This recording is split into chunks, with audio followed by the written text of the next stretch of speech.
नमस्कार विद्यार्थी मित्रांनो, आज आपण पाहणार आहोत महत्वपूर्ण घटक जो इयत्ता 8वी इतिहास या पुस्तकामध्ये आहे. महाराष्ट्र राज्याची निर्मिती हा घटक पाहणार आहोत. ह्याच्यामध्ये जे महत्वपूर्ण पॉइंट्स आहेत ते मी तुम्हाला या व्हिडिओच्या माध्यमातून सांगणार आहे. विद्यार्थी मित्रांनो, तुम्ही जर या चॅनलवर नवीन असाल तर चॅनलला सबस्क्राईब करा, तुमच्या मित्रांना जास्तीत जास्त शेअर करा आणि व्हिडिओला लाईक करा. चला तर मग पाहू महाराष्ट्र राज्याची निर्मिती. बघा, भारताला स्वातंत्र्य प्राप्त झाल्यानंतर भाषावर प्रांत रचनेची मागणी मोठ्या प्रमाणात केली जात होती. तर याच्यामध्ये महाराष्ट्रातही मराठी भाषिक राज्याची मागणी करणारी संयुक्त महाराष्ट्र चळवळ इसवी सन 1946 पासून सुरू झाली. तर याच्यामध्ये हे जे आहे संयुक्त महाराष्ट्र चळवळ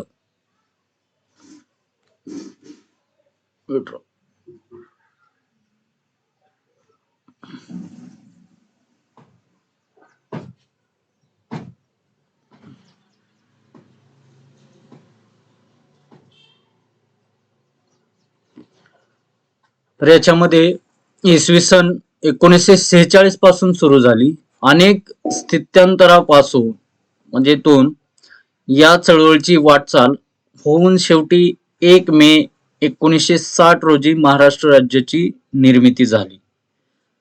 तर याच्यामध्ये आपणास समजलं असेल 1 मे 1960 रोजी महाराष्ट्र राज्याची निर्मिती झाली. तर त्या याच्यामध्ये पहा, एक सेकंद,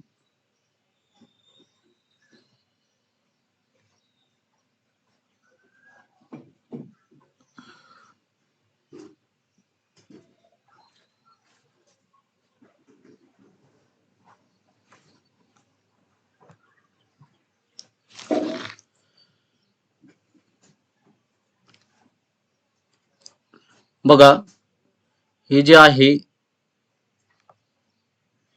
संयुक्त महाराष्ट्र चळवळ ही इसवी सन 1946 पासून सुरू झाली. कधीपासून सुरू झाली? इसवी सन 1946 पासून सुरू झाली. परत या चळवळीची वाटचाल होऊन शेवटी 1 मे महाराष्ट्र राज्याची निर्मिती 1 मे 1960 रोजी झाली. महाराष्ट्र राज्याची निर्मिती झाली. याच्यामध्ये हा भाग महत्वपूर्ण आहे. परत पाहू आपण पार्श्वभूमी.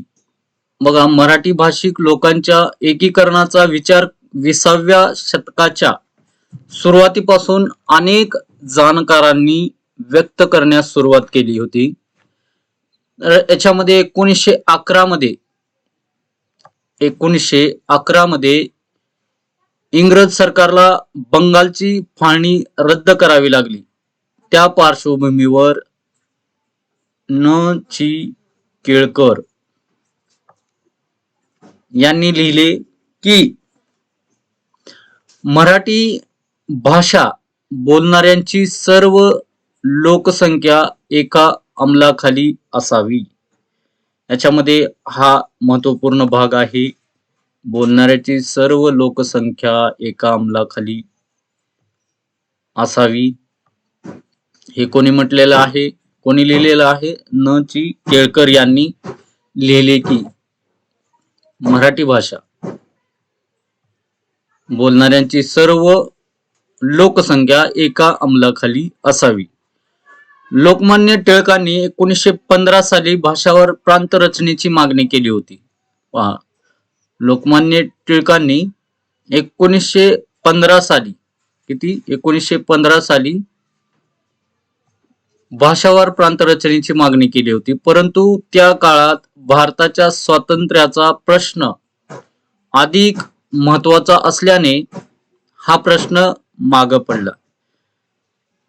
त्यावेळेस भारताच्या स्वातंत्र्याचा प्रश्न अधिक महत्वाचा होता. त्यामुळं भाषिक जी प्रांतरचना होती भाषावार ती थोडस माग पडलेली आहे. परत 12 मे 1946 मध्ये बेळगाव येथे आयोजित केलेल्या साहित्य संमेलनात संयुक्त महाराष्ट्र संदर्भात महत्वपूर्ण ठराव मंजूर करण्यात आला. त्याच्यामध्ये 12 मे 1946 मध्ये बेळगाव येथे आयोजित केलेल्या साहित्य संमेलनात संयुक्त महाराष्ट्रासंदर्भात महत्वपूर्ण ठराव मंजूर करण्यात आला. त्यानंतर पहा नेक्स्ट संयुक्त महाराष्ट्र परिषद. पहा संयुक्त महाराष्ट्र परिषद केव्हा झाली? 28 जुलै रोजी मुंबई येथे शंकरराव देव यांच्या अध्यक्षतेखाली महाराष्ट्र एकीकरण परिषद भरली होती. तर याच्यामध्ये 28 जुलै रोजी मुंबई येथे शंकरराव देव यांच्या अध्यक्षतेखाली महाराष्ट्र एकीकरण परिषद भरली. या परिषदेने मराठी भाषिक प्रदेशाचा एक प्रांत करावा. यात मुंबई मध्य प्रांतातील मराठी भाषिक तसेच मराठवाडा व गोमंतक या मराठी भाषिक भागाचा समावेश करावा असा ठराव संमत केला. तर याच्यामध्ये एकीकरण परिषद महाराष्ट्र एकीकरण परिषद नुसार या परिषदेने काय केलं? भाषिक प्रदेशाचा एक प्रांत करावा. यात मुंबई मध्य प्रांतातील मराठी भाषिक बघा मुंबई मराठी भाषिक तसेच मराठवाडा व गोमंतक या मराठी भाषिक भागाचा समावेश करावा असा ठराव संमत केला. तर अशा प्रकारे म्हणजे संयुक्त महाराष्ट्र परिषद झाली. त्यानंतर पहा नेक्स्ट मुद्दा दार कमिशन. तर बघा संविधान सभेचे अध्यक्ष डॉक्टर राजेंद्र प्रसाद हा महत्वपूर्ण पॉइंट आहे. परीक्षेमध्ये विचारण्यात येतो संविधान सभेचे अध्यक्ष कोण होते?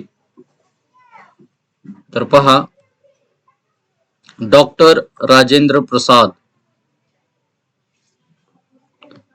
परत यांनी 17 जून 1947 रोजी न्यायाधीश एस के दार जे आपण दार कमिशन पाहत आहोत त्यांच्यावर आधारित आहे एस के दार यांच्या अध्यक्षतेखाली भाषावार प्रांतरचनेसाठी दार कमिशनची स्थापना केली. तर पहा 10 डिसेंबर 1948 रोजी दार कमिशनचा अहवाल प्रसिद्ध झाला, परंतु त्यामुळे प्रश्न काही सुटले नाहीत. तर याच्यावर 17 जून 1947 रोजी न्यायाधीश एस के दार यांच्या अध्यक्षतेखाली झालेला आहे. परत पाहू आपण नेक्स्ट पॉइंट जीव्हीपी समिती म्हणजे ही जी आहे ती त्रिसदस्य समिती असं पण म्हणू शकतो आपण.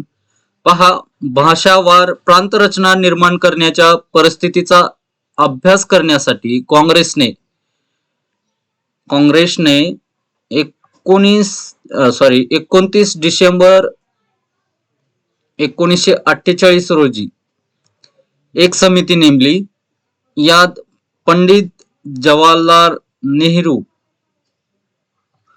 वल्लभभाई पटेल, सरदार वल्लभभाई पटेल आणि पट्टाभी सीतारामय्या यांचा समावेश होता. पट्टाभी सीतारामय्या यांचा समावेश होता. या 3 सदस्यांच्या अद्याक्षरावरून JVP पहा, पंडित जवाहरलाल नेहरू. व्ही जे आहे ते वल्लभभाई पटेल आणि पी जे आहे ते आहे पट्टाभी सीतारामय्या यांच्या नावावरून त्रिसदस्य समिती स्थापन करण्यात आली होती भाषावार प्रांतरचना करण्यासाठी. त्यानंतर या समितीने आपल्या अहवालात भाषावार प्रांतरचना काँग्रेसला तत्वतः मान्य आहे, पण ही योग्य वेळ नाही, कारण त्यावेळेस स्वातंत्र्य महत्वपूर्ण होतं, अशी शिफारस केली. या अहवालाविरुद्ध महाराष्ट्रभर तीव्र प्रतिक्रिया उमटल्या. त्याच वेळी जनजागृती सेनापती बापट यांनी प्रभात फेऱ्या काढल्या. पहा, जनजागृतीसाठी सेनापती बापट यांनी प्रभात फेऱ्या काढल्या. आपण पण शाळेमध्ये प्रभात फेऱ्या वगैरे काढतो. 15 ऑगस्टला, 26 जानेवारीला, परत इतर याच्यावरती. परत पहा, आचार्य अत्रे यांनी मुंबई महापालिकेत मुंबईसह संयुक्त महाराष्ट्राचा ठराव मांडला. तो 50 विरुद्ध 35 मतांनी मंजूर झाला. यामुळे मुंबई महाराष्ट्रात असावी ही जनतेची इच्छा सिद्ध झाली. पहा, याच्यामध्ये आचार्य अत्रे यांनी काय केलं, मुंबई महापालिकेत मुंबईसह संयुक्त महाराष्ट्राचा ठराव मांडला. तर तो ठराव 50 विरुद्ध 35 मतांनी मंजूर झाला, म्हणजे 15 जणांनाच तो मान्य नव्हता. यामुळे मुंबई काय झालं, महाराष्ट्रात असावी ही जनतेची इच्छा सिद्ध झाली. त्यानंतरचा पहा पॉइंट, राज्य पुनर्रचना आयोग. तर याच्यामध्ये भारत सरकारने न्यायमूर्ती एस फाजल अली यांच्या अध्यक्षतेखाली 29 डिसेंबर 1953 रोजी राज्य पुनर्रचना आयोग स्थापन केला. या आयोगाने 10 ऑक्टोबर 1955 रोजी आपला अहवाल सादर केला. या अहवालात मुंबईचे द्विभाषिक राज्य निर्माण करावे अशी शिफारस केली. तर मुंबई जे राज्य आहे शहर, त्याचं द्विभाषिक राज्य निर्माण करावे अशी शिफारस करण्यात आली. त्यानंतरचा मुद्दा,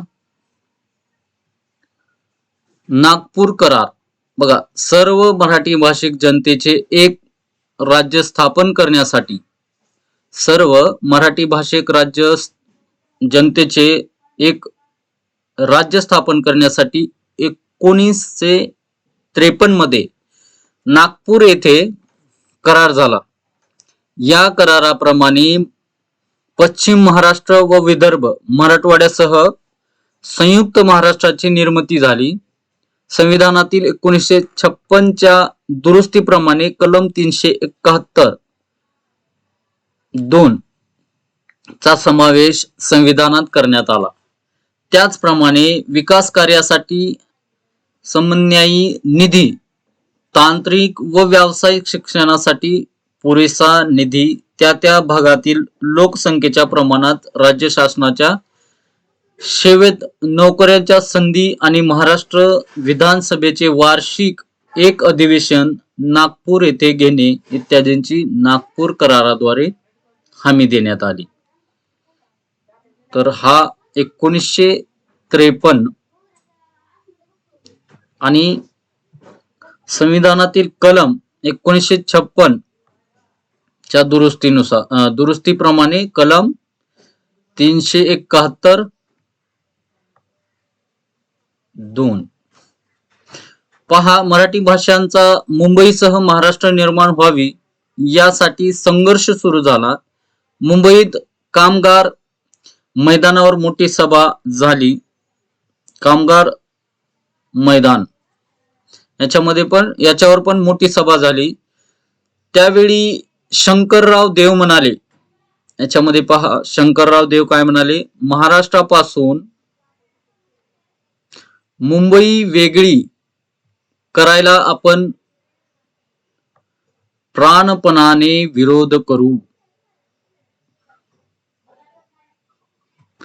जनतेच्या भावनांना आणि मागण्यांना जन आंदोलनाचे स्वरूप येऊ लागले.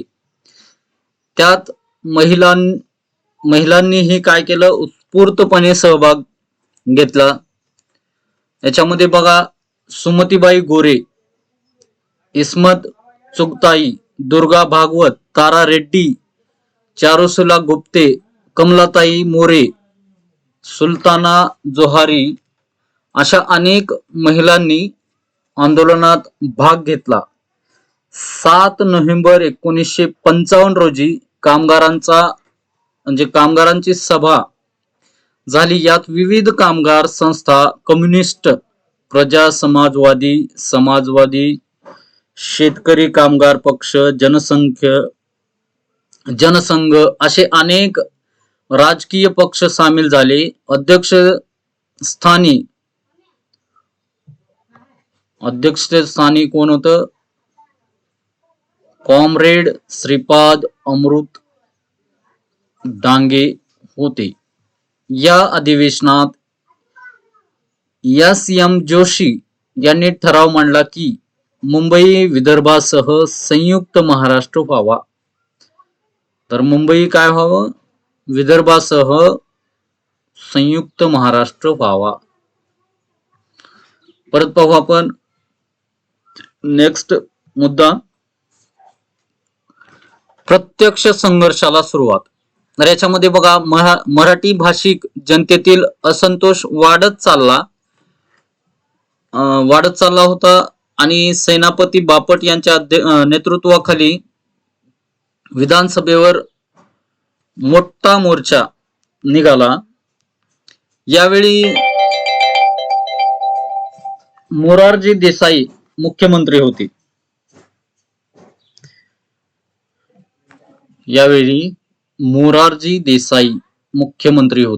पहा, शासनाने बंदी आदेश पुकारला. पोलिसांनी मोर्चावर लाठीमार, अश्रुधुराचा वापर. त्याच दिवशी सायंकाळी कामगार मैदानावर सुमारे 50,000 लोकांच्या उपस्थितीत जाहीर सभा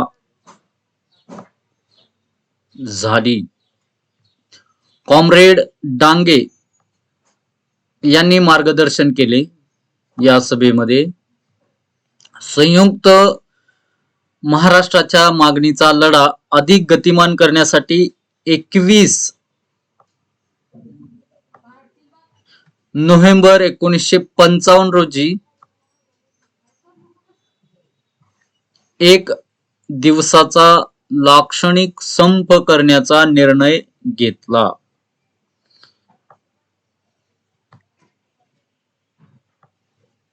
एक दिवसीय संप.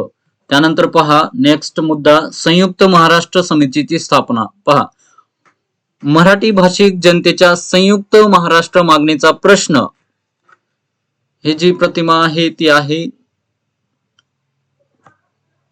प्र. के. अत्रे यांची. याच्यामध्ये बिकट होत गेली.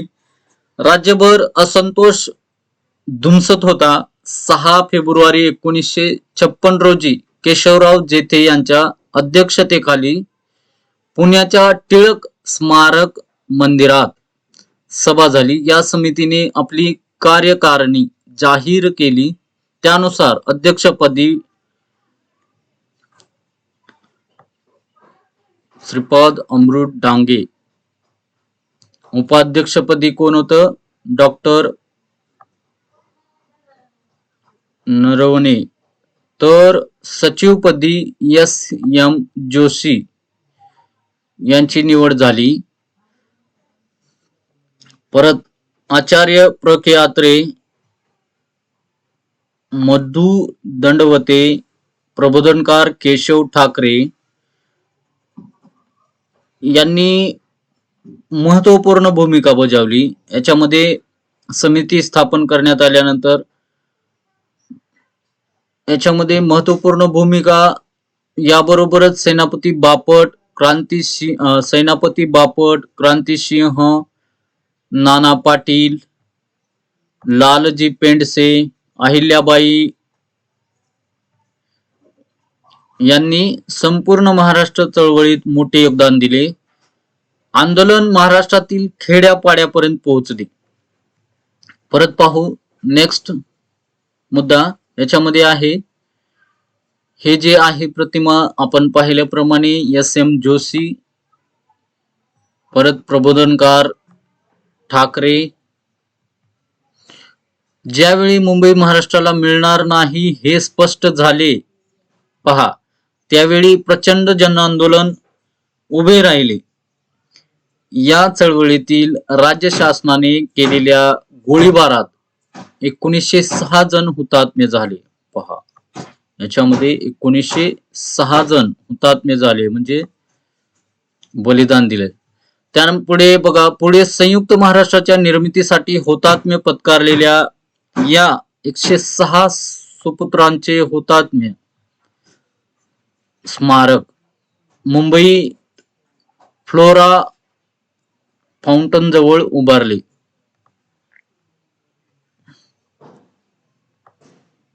परत 1 नोव्हेंबर 1956 ला द्विभाषिक मुंबई राज्य अस्तित्वात आले.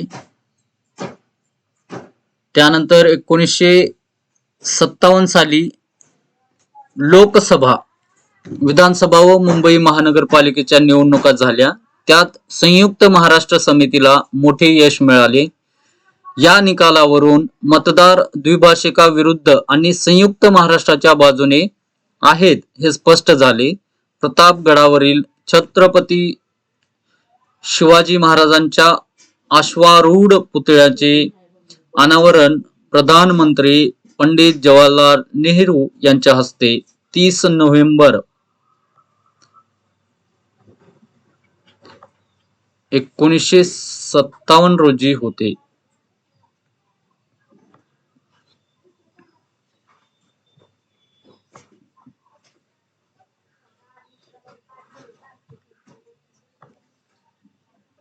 त्यानंतर यावेळी संयुक्त महाराष्ट्र समितीने भाई माधवराव बागल यांच्या नेतृत्वाखाली प्रचंड मोर्चा काढला. एस.एम. जोशी, नागगोरे, जयंतराव टिळक, प्रकेयात्रे, उद्धवराव पाटील इत्यादी नेते उपस्थित होते. समितीने पसरणी घाट व पोलादपूर जवळ तीव्र निदर्शने केली. मराठी भाषिकांच्या भावनांची आणि एकूण परिस्थितीची जाणीव पंडित जवाहरलाल नेहरूंना करून देण्यात आली. उद्धवराव पाटलांची ही प्रतिमा आहे. त्यानंतर पाहू आपण, समिती यशस्वी झाली. परत याच्यामध्ये 1 मे रोजी पहाटे राजभवनात झालेल्या विशेष समारंभात पंडित जवाहरलाल नेहरू कामगार दिनाला महाराष्ट्र राज्याची अधिकृत घोषणा केली. महाराष्ट्राचे पहिले मुख्यमंत्री म्हणून यशवंतराव चव्हाण यांनी जबाबदारी स्वीकारली. याच्यामध्ये पहा, हा पण महत्वाचा मुद्दा आहे. स्वतंत्र भारताचे म्हणजे महाराष्ट्राचे पहिले मुख्यमंत्री जे आहेत ते आहेत यशवंतराव चव्हाण. त्यानंतर मराठी वृत्तपत्रांच्या आणि शाहिरांचा कामगिरी, याच्यामध्ये लोकशाहीर अण्णाभाऊ साठे, शाहीर अमर शेख आणि शाहीर